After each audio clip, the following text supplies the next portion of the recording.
उसके बाद है एबनॉर्मल मोलिकुलर मास, ठीक है ना, ये एक तो लास्ट है हम लोग का एक टॉपिक। इसमें हम क्या बताए थे कि कभी कभी होता क्या है ना कि हम लोग तो वेपर प्रेशर कैलकुलेट कर रहे हैं, लेकिन कैलकुलेट करते हैं कि इतना होना चाहिए, उतना एक्चुअली में होता नहीं है। वेपर प्रेशर या तो उससे ज्यादा हो जाता है या फिर कम हो जाता है। उसके पीछे रीजन क्या बताए थे हम लोग, क्या कर रहे थे, यहाँ पर NaCl था, NaCl हम लोग डालते थे और इसका 1 मोल डालते थे ना हम लोग, सारा कैलकुलेशन इसको 1 मोल समझ कर कर रहे थे कि 1 मोल डाले है ना तो पानी के बगल में 1 मोल आ जाएगा और उसके अनुसार इसका वेपर प्रेशर जो है ना वो डाउन हो जाएगा। लेकिन ऐसा हुआ नहीं है, पानी में जाकर के ब्रेक हो गया Na प्लस और Cl माइनस में, मतलब 1 मोल Na बन गया और 1 मोल Ca बन गया, मतलब जितना हम लोग सोचे थे ना उससे डबल A बन गया, ठीक है। तो इस केस में क्या होता है, वेपर प्रेशर हम लोग जितना कैलकुलेट करते हैं ना एक्चुअल में उससे ज्यादा कम हुआ रहता है। वो एक्सपेरिमेंट से हम लोग निकाल करके देखे हैं, तो इसको ठीक करना है कि कैसे हम लोग कैलकुलेट करके भी सही सही निकाल सके। पहले एबनॉर्मल मोलिकुलर मास क्या है, यही एबनॉर्मल मोलिकुलर मास है, हम लोग 1 मोल समझ रहे हैं पर एक्चुअल में है ये 2 mole. When the molecular mass of a substance determined by studying any of the colligative property comes out to be different। Study करने से जो हमारा आ रहा है ना नंबर ऑफ पार्टिकल वो डिफरेंट आ रहा है then the theoretical expected value, जो हम लोग थ्योरेटिकली सोच करके रखते थे उससे डिफरेंट आ रहा है। कभी कम भी आता है कभी ज्यादा भी आता है। कभी कभी ऐसा होता है कि हम लोग 2 मोलिकुल डाले और अंदर में जाकर के ज्वाइंट होकर के 1 मोलिकुल बन गया, CH3OH, CH3COOH। ये क्या करता है, इसका 2 मोलिकुल डालो ना तो ये अब इसका दूसरा का जो मोलिकुल होगा यहाँ पर OH जाकर के हाइड्रोजन बॉन्डिंग बना लेता है ऑक्सीजन के साथ। डाले थे हम लोग CH3COOH 2 ठो, ठीक है, 2 ठो हम लोग डाले और यहाँ पर जाकर के देखो ये ज्वाइंट हो गया, 1 बन गया, तो ये भी एबनॉर्मल है। 2 से 1 हो रहा है तो भी एबनॉर्मल है, 1 से 2 हो रहा है तो भी वो एबनॉर्मल ही है। तो एबनॉर्मल मास कितने कैसे कैसे हो सकता है, when the solid undergoes associate in the solution. Associate मतलब जुड़ जाना है। यहाँ पर क्या हुआ, 2 ठो हम लोग डाले थे और दोनों जुड़ करके 1 बन गया, तो एक एसोसिएशन के फलस्वरूप होता है और दूसरा होता है डिसोसिएशन के फलस्वरूप। डिसोसिएशन में हम लोग 1 डाले, यहाँ जाकर के 2 हो गया।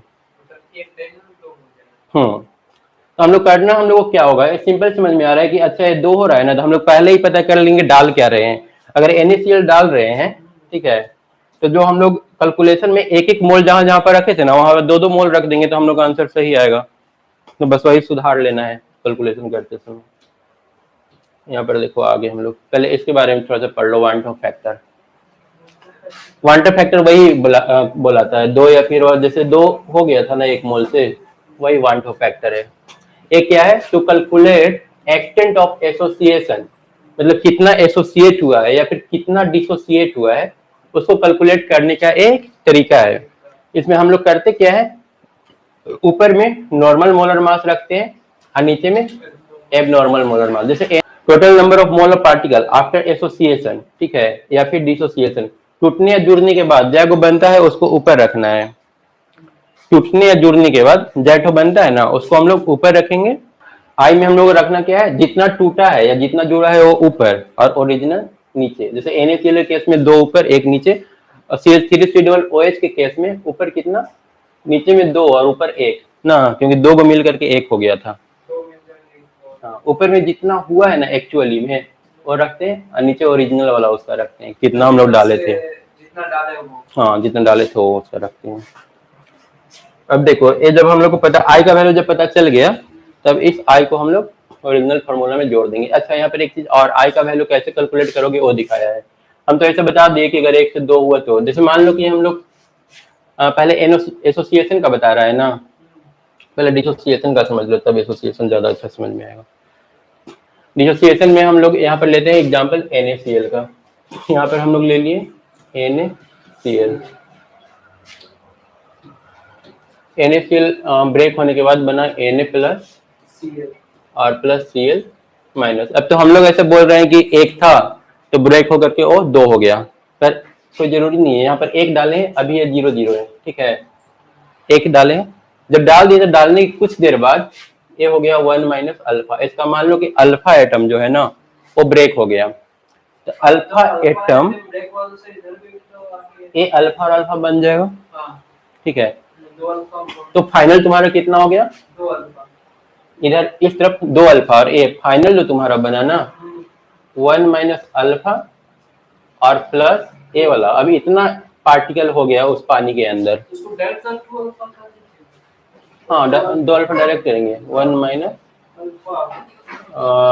कितना हो रहा है, 1 माइनस अल्फा ओवरऑल हो रहा है ना, 2 अल्फा तो 1 माइनस अल्फा, 1 प्लस अल्फा हो रहा है, 1 प्लस अल्फा। और ये तो ऊपर में तुम रखोगे, हम लोग क्या पढ़े कि फाइनल जितना बन रहा है उसको ऊपर में रखना है, और जो इनिशियल हम लोग डाले थे वो नीचे में रखेंगे, तो हमारा आई का वैल्यू आ जाएगा। -1 कहाँ, नीचे तो हम लोग इनिशियल जितना डाले थे वो वाला ना, इनिशियल का एटम ए वाला है 1 प्लस 0 प्लस 0, और बाद का क्या है 1 minus alpha plus alpha plus alpha, ये वाला तो बाद वाला बटा इनिशियल वाला। अगर मान लो कि ऐसे ऐसे एन पार्टिकल में ब्रेक होता, तो एन पार्टिकल में ब्रेक होता तो 1 प्लस 1 माइनस अल्फा और प्लस एन अल्फा होता इधर बाई 1, तो फिर आई का वैल्यू कितना हो जाता, इतना, है ना। इसीलिए यहाँ पर final particle 1 minus alpha plus N alpha लिखा हुआ है, वही आ रहा है ना, यही आई का वैल्यू हो गया, क्योंकि नीचे तो इनिशियल 1 ही हर हालत में रहेगा। हाँ, तो ये हमारा आई आ गया उस केस में जब डिसोसिएट करता है तब। अब एसोसिएट वाला में क्या होगा उसको समझो। एसोसिएट में हम लोग का क्या हो रहा था, यहाँ पर अगर हम लोग ले रहे थे CH3 COOH, ठीक है, और इधर बन जा रहा था 2CH3 COOH, इसको 2 ले लो, ये 2 मिलकर के इधर 1 बना रहा था ना, जब 2 पार्टिकल डाल रहे थे ना, तो यहाँ पर 1 बन जा रहा था, या फिर 1 लेंगे तो ये वाला हाफ बनेगा ना, अगर 1 लेंगे तो ये हाफ बनेगा। हाँ बैठो, बैठ जाओ। क्या 2 लेके चलेंगे तो 1 बनेगा, 1 लेके जाएंगे तो फिर उस हिसाब से हाफ हो जाना चाहिए, ये 1 तो 0, फिर 1 माइनस अल्फा करेंगे ना, तो ये हो जाएगा 1 माइनस सॉरी ये हो जाएगा अल्फा बाई 2, है ना। ये वाला अल्फा अगर डिकम्पोज हुआ है ना तो ये अल्फा बाई 2 बन जाएगा। वो तो इनिशियल वाला बोल रहा है कि एन फाइनल बटा एन इनिशियल, एन इनिशियल तो 1 है, ए लिखा है एन फाइनल बटा एन इनिशियल, एन फाइनल तुम्हारा ए हुआ, एन इनिशियल कितना है 1, तो फिर ठीक है ना, आई का वैल्यू निकालना आ गया। अब इस आई का हम लोग यूज कर लेंगे मेन कैलकुलेशन में। यहाँ पर हम लोग का जो फॉर्मूला था ना ओरिजिनल वाला, रिलेटिव जो प्रेशर में डिक्रीमेंट आया था वो N2/N1 था, हम बस यहाँ पर I से मल्टीप्लाई कर देंगे। अगर 1 की जगह 2 हुआ है ना तो वेपर प्रेशर अपने आप ही 2 गुना डिक्रीज कर जाएगा, है ना। NaCl में जब 1 लिख रहे थे, एक की जगह 2 लिख देंगे ना तो अपने आप ये 2 गुना कम हो जाएगा। सब में जितना कुछ कैलकुलेट करोगे ना, डेल टीवी डेल सब में आई एक हम लोग एक्स्ट्रा जोड़ दिया करेंगे। एम तो पहले से था ही फार्मूला में, बस यहाँ पर हम लोग को डबल हुआ है कि आधा हुआ है particle, number of particle double हुआ कि आधा हुआ, वो यहाँ पर एक तो मल्टीप्लाई कर देना है बस।